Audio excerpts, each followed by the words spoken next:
on the rigging of the November 27, 2025 by-elections. We want to thank all our united opposition teammates and supporters across the country who have shown up in big numbers for peaceful campaigns in these forthcoming November 27, 25 by-elections. Kenyans are clearly hungry for change, and they see these by-elections as a chance to register their feelings about the current regime. That dissatisfaction is real, and the regime knows it. That is why they are trying every trick to frustrate the people's will ahead of tomorrow's vote. But Kenyans are alert and they are ready.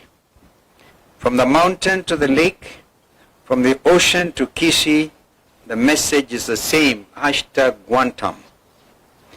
During these campaigns, we have sadly witnessed a series of desperate and well-coordinated attempts to subvert the will of the people. Number one, the heavy and intimidating deployment of police officers, many of them in plain clothes, accompanied by brutal attacks on opposition leaders and supporters. The intention is clear: to scare voters away from coming out in numbers they intend to tomorrow. We have seen this in Narok Town, in Malava, and in Mbeere North.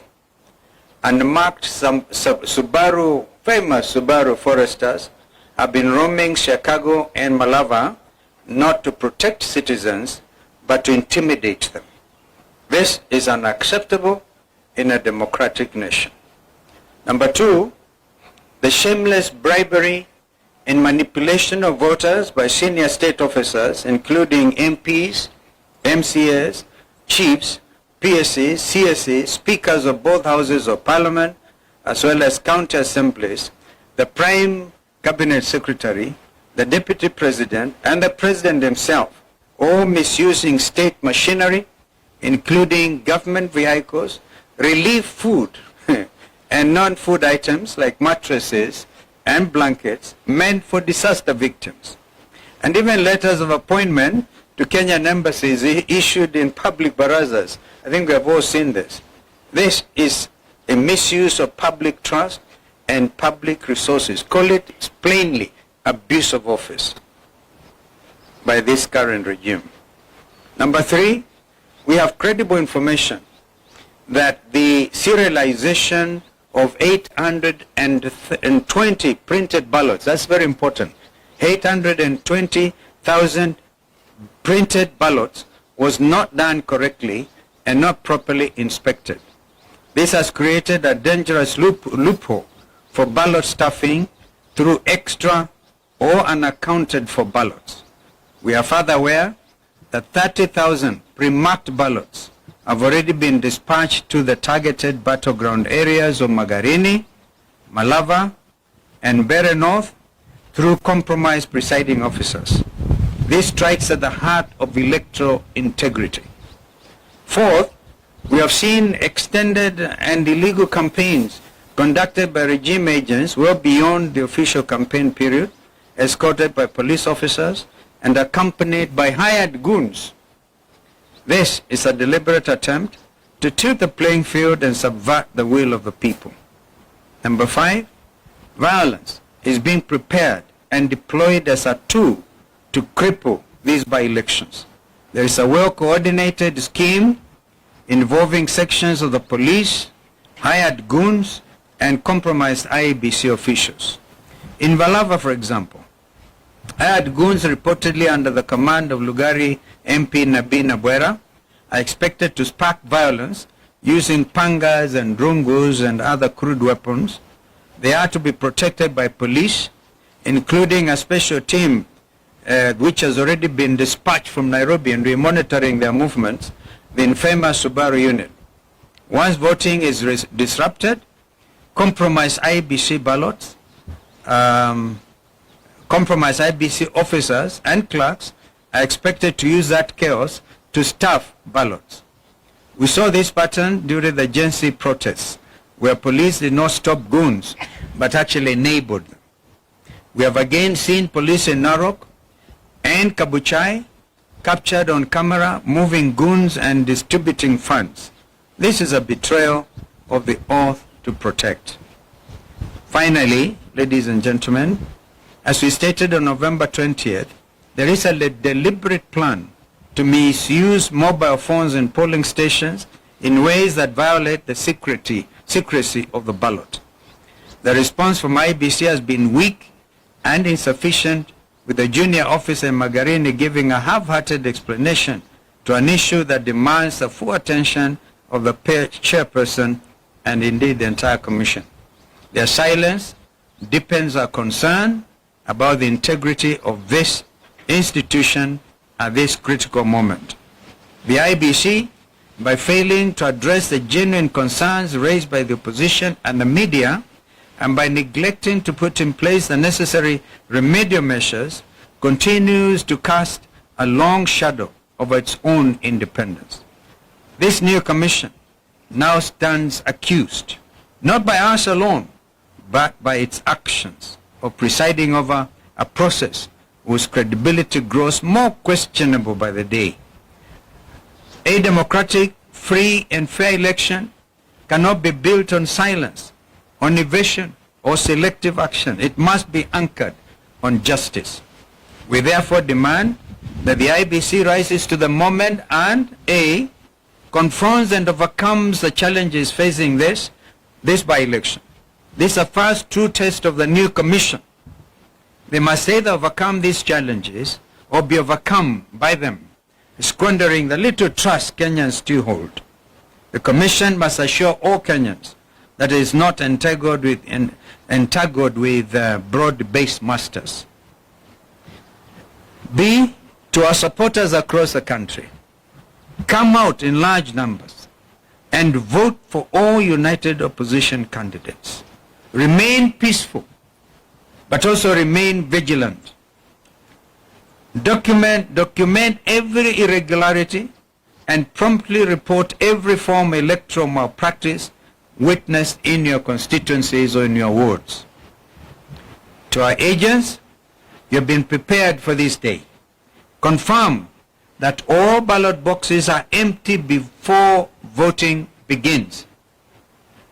And check even any possibility of open windows where things could have been brought in and sneaked in. Do not abandon your stations until polling is fully concluded. Report every incident, from attempted inducements to photo taking inside booths to any form of voter harassment by police in uniform or in plain clothes. To the media, election observers and civil society organizations, please maintain maximum vigilance at all polling stations. Shine the light where others attempt to hide the truth.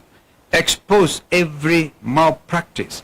This is what is expected of us as citizens of this country, that we have to dig in for democracy. E, the desperation of this regime is obvious to all. They are hanging by a thread. The writing is on the wall. The die is indeed cast. No amount of public money, no deployment of police, bullets or tear gas, and no intimidation of opposition leaders and supporters will succeed in silencing the will of the people. And to the broad-based operators clinging to their last straws, let it be known the people have already spoken. At this defining moment, we urge Kenyans to stand firm, stand peaceful, and stand together. Let us prove once again that no force, however desperate, can overcome a united and a determined people. The will of Kenyans is sacred. It cannot be bought, it cannot be bullied, or indeed it can never be broken.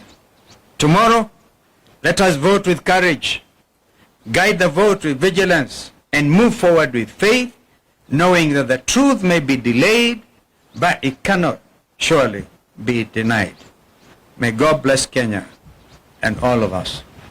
My colleagues may want to add, but to do that aspect I talked about, the 820,000 ballots already printed.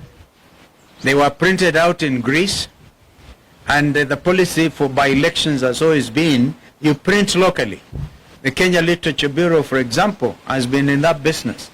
And it is also important to know that no certificate, and we want IBC to prove us wrong, no certificate of inspection and receipt has been received.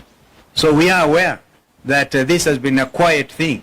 And as we speak, Mr. Marjan is on the ground in Bere to try to make sure that what he's already been planning, as we said the other day when my colleagues were out on the field, last Thursday in particular, we did point out that Marjan is under instructions of the former commissioner, Professor Guli, who is William Ruto's political advisor on matters to do with IBC.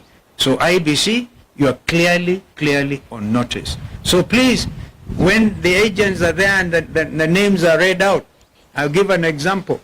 Any vote ya Karish in Bere North, if the clerks read Karish, please agents demand to see the marked ballots.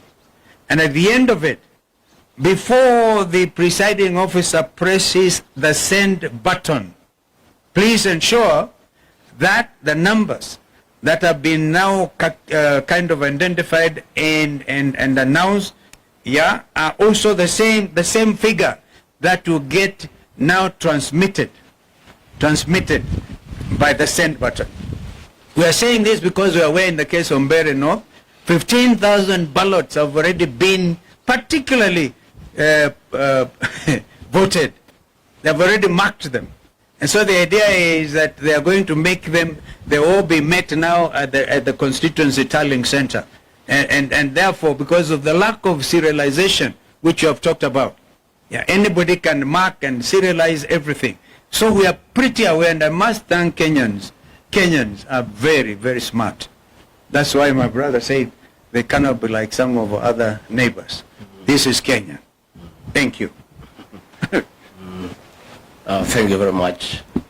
It is now very clear to us and to the people of Kenya that IBC is totally compromised, and we are happy that this has been confirmed this early, because had this not been confirmed this early, they could have duped Kenyans that they can supervise and pretend over the general elections. For the first time since the electoral history of Kenya, IBC has confirmed that they will be using uniformed officers and plainclothes officers. Those plainclothes officers is a tool for ballot stuffing. IBC has given ballot papers to government agencies that have been pre-marked, and the officers in civilian, their work is to figure out how to get the pre-marked ballots into the ballot box. In Bere, for example, Bere North, 15,000 pre-marked ballots are being distributed now in a hotel 2 kilometers from Ebu town, where Kindiki is supervising. And these officers have been instructed to go to the polling stations, some pretending to be agents, others to be observers, others to be keeping security. The plan in Bere North is that 1,500 gangsters from Kayole and Dekambura in Kikuyu are in Bere. And their mission is to create chaos outside the polling stations so that the police officers inside can create more chaos, pretending to be agents. And in that situation of chaos, the pre-marked ballots will be put into the ballot boxes. Thereafter, the police will arrive and keep peace, and things will go back to normal, and then the voting will continue. By that time, the pre-marked ballot papers will have been in the ballot box already. We are therefore saying, and the CEO of IBC, Marjan, is in Mbeere North himself overseeing that exercise. Let me ask government not to provoke the people of Mbeere North and the people of Kenya. Those people will not accept that situation. And I can tell you they are aware and they are waiting. And I think for IBC, they have lost an opportunity to work on some credibility where Kenyans can believe that they can be trusted to oversee the general election. So let me ask the people of Mbeere North to be vigilant, to go and vote, and hang around. And when there is a signal that the goons and the police have brought chaos, they too must come and protect their vote, because it's their right and it cannot be taken away from them. In Narok town, the governor has mobilized goons with the help of the Murang'a women rep and Betty Minor, again from Kikuyu, from Kayole, to go and intimidate members of the Kikuyu community in Narok town because they are perceived to be against government, and to make sure they do not vote. I was there on Monday. There was a lot of violence by goons under police supervision in broad daylight. And I want to ask the members of the Kikuyu community not to fear to go and vote, because they are Kenyans and they have a right to live anywhere in this country, and they have a right to vote for whoever they want to vote for. Our party has organized adequate security to escort them to go and vote, and they should do so without fear, because if they buy fear, this will set the stage for the rigging of the 2027 general election. So let us say that if William Ruto and IBC think they will rig the 2027 general election, they will be in for a rude shock. Admittedly, I think the by-elections are a trial run on how they can rig the 2027 general election. For us, it's also very good, so that we see how they do it, so that we learn and we prepare. But I can tell you with certainty, the people of Kenya will not be intimidated to elect people they don't want. And Kenya is not Tanzania. This is a totally different country with a very resilient population who don't buy fear and who are not easily intimidated. In Mbeere North, William Ruto has spent over 700 million shillings trying to bribe voters.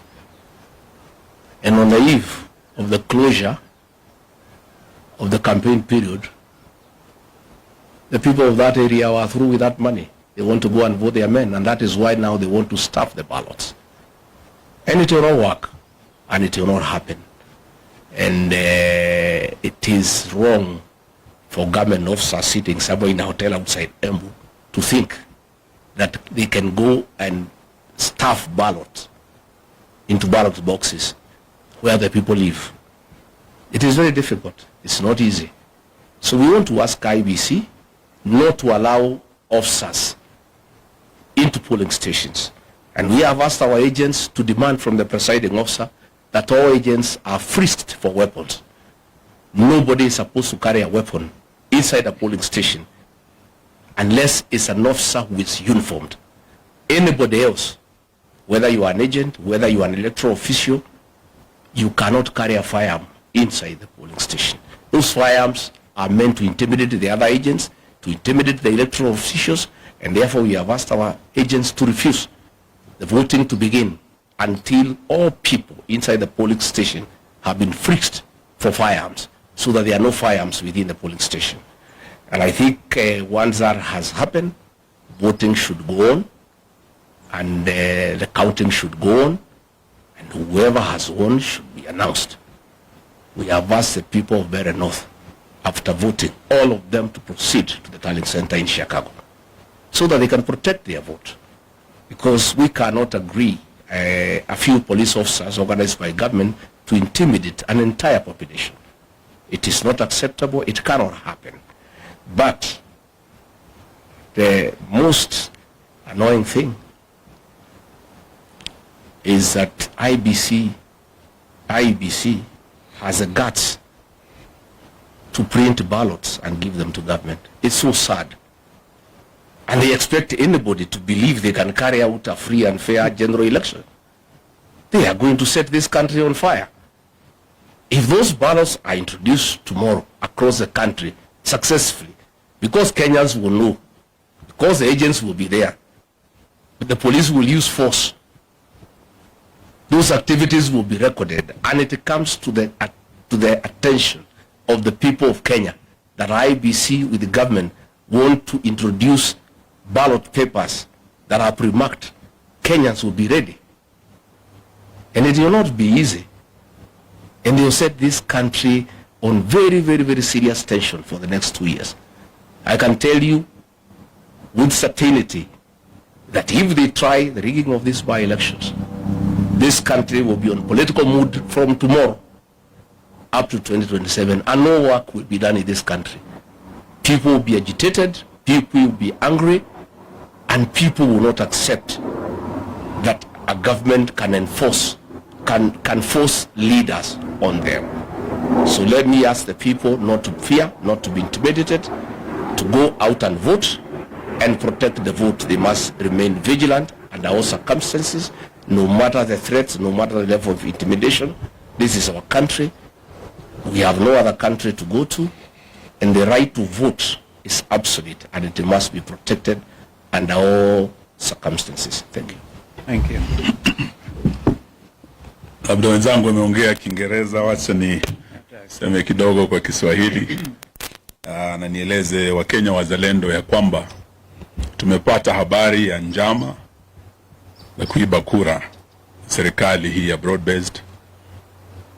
Njama hii imetekelezwa kupitia IEBC commissioners wenyewe, polisi wa Kenya, na kuna wahuni ambao tayari wametayarishwa. Wamepelekwa kule Mbere, wamepelekwa Magarini, wamepelekwa Malava kule Kakamega. Na njama hii ni kwamba hawa wahuni wataanzisha fujo wakiwa chini ya ulinzi wa polisi, na polisi wataingilia kati kujifanya ni kama wanatuliza na waweze kusimamisha upigaji kura katika sehemu hizi tatu ambazo serikali tayari dalili imeonyesha watashindwa. Wanataka kugeuza uamuzi wa wananchi. Yetu leo ni kuambia Chairman Ethicon na Commission ya IEBC ya kwamba wana nafasi nzuri sana kuonyesha ya kwamba hii ni tume huru isiyoegemea upande wowote. Kupitia yale ambayo malalamishi tumefikisha mbele yao, kuanzia na mambo ya hongo kwa wapiga kura.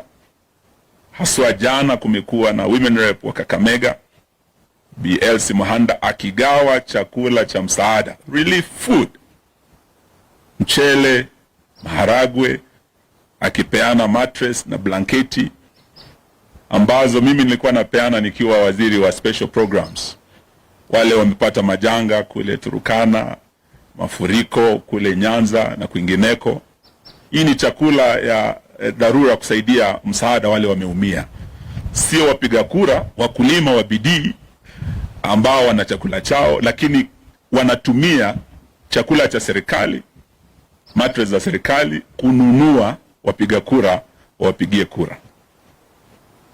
Sio hiyo tu, njama ya pili kando na hongo ni kutumia fujo. Na hii fujo itakuwa kupitia hawa wahuni na polisi. Silaha hizi mbili za hongo na fujo tumejua zitatekelezwa wapi na nani. Kama Malava, nimetoka huko jana, mbunge wa Lugari Bwana Nabina Bwera, tunajua ya kwamba wewe ndio komanda ambao umepewa jukumu hilo. Tunajua ya kwamba Mheshimiwa Wetangula, Mheshimiwa Mudavadi, Mheshimiwa Oparanya na viongozi wenzetu kutoka magharibi mwa Kenya wamekuwa kwenye njama hii wakiongozwa na none other than Faruk Kibet, msaidizi wa rais, karani wa rais. Sasa ndio mdosi wa hawa jamaa. Kile anasema is what goes in Malava. Ameishi kule mwezi mzima hajaondoka. Na leo tutataka tumwambie bwana Faruk Kibet, ile njama umepanga tunajua. Kulikuwa na njama ya kwamba viongozi waweze kushikwa. Mheshimiwa Senator Halwale is targeted for arrest. Tunajua kuanzia usiku huu niko natafutwa. Senator Cleo Malala, governor, anatembea. na viongozi ambao wanaongoza kampeni zetu. Hii njama wanataka waweze kutisha wananchi wasijitokeze kupiga kura wakisikia viongozi wao wameshikwa na polisi. Wengi wamemwaga, watu waogope kujitokeza. So siku ya leo tunataka tuambie tume hii, mtihani huu msiopita, mjue ya kwamba tayari mtakuwa umeanguka. Kama ni mock exam, this is a litmus test kwa tume hii. Na Bwana Ethekon, with your commissioners, trust is earned. The confidence in the public is earned. And once you lose it, you can never recover it. This is like virginity, once lost can never be recovered. You have an opportunity. Muna nafasi nzuri kudhibitisha wazi ya kwamba ninyi ni tume huru. But beginning tonight, going into tomorrow, mjue ya kwamba kama viongozi wa upinzani twajua zile njama mumepanga na mtahusika. Sitaki niseme mengi, niombe ya kwamba wapiga kura, supporters wetu, msiogope, mujitokeze. Tutakuwa nanyi kuanzia usiku wa leo hadi usiku wa kesho. Kura zikihesabika, tuko na vijana wetu wamejitokeza. Uamuzi tayari, vile tumetembea kama United Opposition, tukiwa Kakamega, tumekuwa Mbere, tumekuwa Magarini, wananchi wa Kenya washamua. Jaribio la kugeuza uamuzi wa Wakenya laweza likaleta maafa kama yale tumeona Tanzania. Na haya tunaambia Bwana Ruto, Kenya si Tanzania. Lakini huenda ukageuza Kenya kuwa Tanzania beginning tomorrow, kama yale Suluhu alifanya kule Tanzania, na watu wastaarabu kabisa wa Tanzania wakajitokeza. It will be worse in Kenya if you try. Let the people decide. That is the essence of democracy. Do not try to subvert the will of the people. Hiyo ni ilani tu tunatoa, na tunasema ya kwamba wapigaji kura mjitokeze. Ile fujo tumeona pale Kabuchai, nimekuwa na Mheshimiwa Gachagua kule Narok, ile fujo tuliona pale. It is very clear that this commission has been compromised, but you have 24 hours to prove yourselves. Asanteni sana. That's 1 minute. Yeah, sure. I forgot one thing. We have credible information as part of the strategy in case they don't succeed during the day to introduce the pre-marked ballots. The officers in civilian will cause chaos at 5 to delay the counting until nightfall. And once it's dark, the PS for Energy, Alex Wachira, has confirmed to everybody that there will be power blackout in all these areas, so that it creates the best environment for chaos and for getting the pre-marked ballots into the ballot box. We want the CS Energy of PUADI to confirm to the people of Kenya, because it's important, that there will be no power blackout in those areas where there are by-elections. Because this will be a clear testimony that all institutions in this country have failed. And they are part of the Kenyan fraud of stealing from the people of Kenya their birthright. And Alex Wachira has confirmed in that meeting that was in Embu. And what I must tell these government people is that the police force is as dissatisfied as the rest of Kenyans. That police force is divided right in the middle. All those things, they are being planned, they are being relayed to us in real time. Because these are also parents. Their pay slips have been raided. The police, they are complaining. Share deductions, housing levy. They are equally discontented. Most of presiding officers who have been approached, they are teachers. They are very discontented.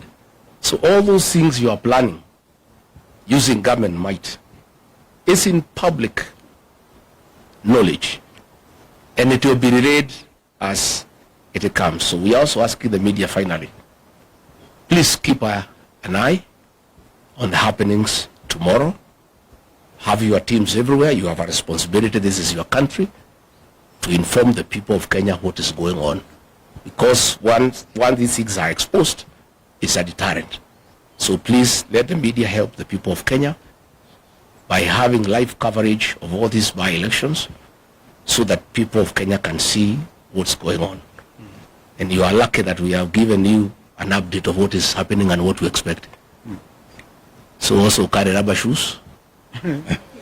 Because the goons, I'm sure, they have instructions to descend on you. I don't want to scare you, but because I'm a truthful man, it's just to tell you the truth. Because I know they'll want to intimidate the media, to grab your cameras. So please carry your rubber shoes, and also have a few of your own guys. They don't have to be goons to cover you up. So that your camera is safe and you are safe too. Indeed. And please take care of yourself. So when I was in Narok, I was well prepared with a helmet. Because I had adverse information. I've told you the police force is divided right in the middle. There's the police who are calling me. Tunakungoja wewe na utapigwa mawe, utapigwa risasi, so utafuta bulletproof vest weke na uchuge kichwa yako ndio wana target. So nilikuwa na helmet ile bulletproof because I had prior information. No? So even you, I'm giving you a head start. Thumbs up. Mujue. Si mutajitayarisha pia. Your job is as risky as ours. Maybe one more thing before, kama kuna maswali pengine, lakini kabla hiyo, we must of course put on record our condemnation in the strongest terms possible of this state-sponsored violence in Kapuchai, in Narok.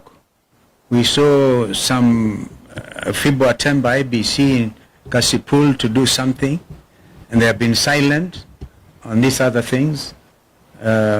A real time attempt, and by the way, these were scheduled political rally campaigns within the framework, and you can imagine what would have happened to Governor Natembeya out there. And by the way, he was supposed to have been around as well, but I think his party leader has spoken. Why would Murkomen want to issue a statement kusema they have withdrawn the security of leaders at this time? Ati wanachunguza. Sasa wanachunguza what is pretty obvious, that the opposition rally in Kapuchai, and of course under the arrangements of Mheshimiwa Kalasinga, whose home was raided. We have not heard of arrests of those people who went actually kwa Mheshimiwa na kuharibu kila kitu. Hatujasikia kwamba wameshikwa.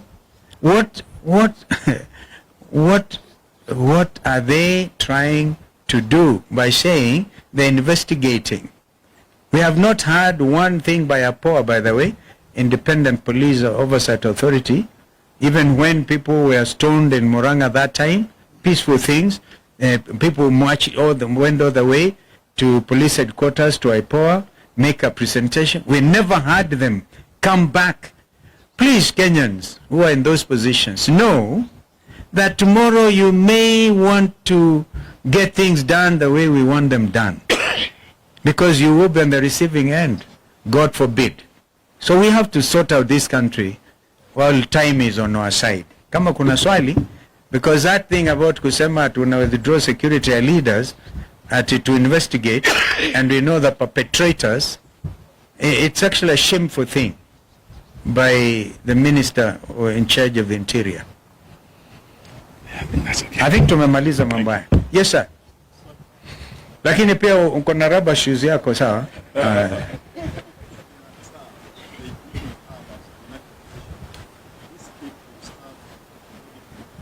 Yeah. We think it can, by the way, we have flagged out those places. But nothing, you remember I talked about 820,000 printed ballots. All right? And each of them is supposed to have a serial number. I wanted to look at that statement. Si ndio nakwambia, ndio najaribu kukujibu. Kwamba angalia hiyo statement tena. That there is no serialization of those ballots. Wanaanza, we have got this from real time, by the way, on people who are everywhere. Some in Kasipul. All right? that inarukwa serial number, therefore giving, I think those are the numbers zile zimerukwa ndizo wanataka kutumia waweke ballot stuffing, alafu waonyeshe ndizo hizo. Kama wanavyosema ndugu Rigiji kwamba ikifika saa 11 usiku, saa 1 jioni wanazima mataa na kuintroduce those ballots. That's why we are saying the agents for united opposition wawe macho from 5 o'clock in the morning to make sure the ballot papers are completely empty, to make sure hakuna mtu anaingia pale mwenye silaha, to make sure hakuna mtu agent waangalie kama kuna watu wanaenda kupiga picha kwa secret, to avoid the secrecy of the ballot. Waangalie hiyo yote, wawe macho na wasilale kwa kituo mpaka mambo yajulikane. So that's including what I said. That's absolutely vital, because if the presiding officers under instructions of Marjan are able to press the send button to the constituency tallying center, kwa mfano, or to the ward tallying center, what that will mean is that number may be different from ile imehesabiwa 1 2 3 4. Karisa amepata hii. What is your name, sir? Koenga naye amepata hizi. Sasa inaenda kitu tofauti. So the whole thing is the agents, and we have told our agents to be thorough. Lazima tukomeshe wizi wa kura Kenya hii. I think for Kabuchai, and we are talking about Kisii East, the main target is actually Malava and Western. Yeah. What we do know, the way Rigiji has said, 15,000 pre-marked are headed to Bere North. For Malava, we have 10,000. We are aware they have sent 10,000 pre-marked ballots to Malava. And there are specific areas where tonight they are being dispatched. And once they start the violence, the police come in, there's disruption. There are presiding officers who have already been put in the loop, been compromised with that mission of making sure 10,000 ballots that are not for Malava people, that are pre-marked elsewhere, transported into Malava, are stuffed into those ballot boxes. So these we are aware, and 10,000 have also gone to Magarini. Obviously, you can see Bere North is the highest target, 15,000. But we are aware, and we took macho. Our agents wakae macho. Na wale ambao watahusika kuleta fujo, for Malava we are aware, na Binabwera, ndugu yangu Musalia, ndugu yangu Weta, ndugu yangu Oparanya, we have already lost a life in Kabuchai. There was a death because there was shooting, police bullets, live bullets were used in Kabuchai. There's already bloodshed in Kabuchai, kwa Itangula. We wouldn't want that to happen again tomorrow or this night. The blood will be on the hands of those who are in charge of that violence, and we know them. Asante sana. We monitored even the movement Yes. from Thika. Hizi Zambere zilianza somewhere in Thika, alafu zikapelekwa kwa DCC office in Bere. Tunajua, we are monitoring, and in Kenyans themselves telling us what is actually happening.